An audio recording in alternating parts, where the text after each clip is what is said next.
si Dilima at si Duterte nag-lips. Totoo ba? Wala, may relasyon sila. May kumalat na skandal. Meron tayong isang kasamahan dito na ipinanganak siya ng year 2000. Nung sinabi niya bang pinanganak siya ng year 2000, nasampal talaga ako ng matinding tungkod ng edad. Di na nila naabutan yung teleponong Oo, yung rotary. Correct, rotary. Yung kailangan mong, doon po nagsimula yung kapag kami nangungulangot, sasabihin, the number you dialed is not in nagda-dial service. ka na naman. Correct, kasi naabutan namin yun. Nung araw, ang telepono, dinadial po talaga. Yung mga de-dial na mga telepono, meron yan dapat sa receiver, cotton na may alcohol para babango siya. Kasi sa isang buong street, dalawa lang dyan ang may telepono. Correct, So buong barangay, yan lang ang gamit.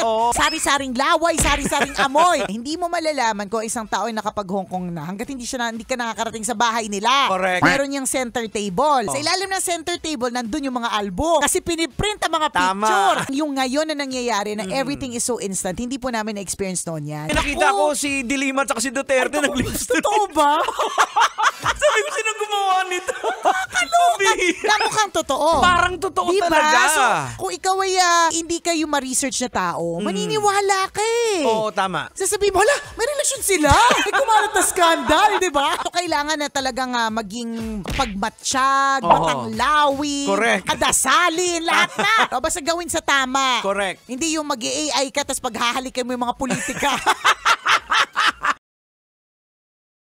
Wow! Enjoy na enjoy sa mga videos namin. Nako, Marami pa niyan dito, kabisyo. Kaya para mas feel good ka, I-like mo na ang video na to. At mag-subscribe na sa aming YouTube channel! Don't forget to click the notification bell Para lagi kang updated sa amin.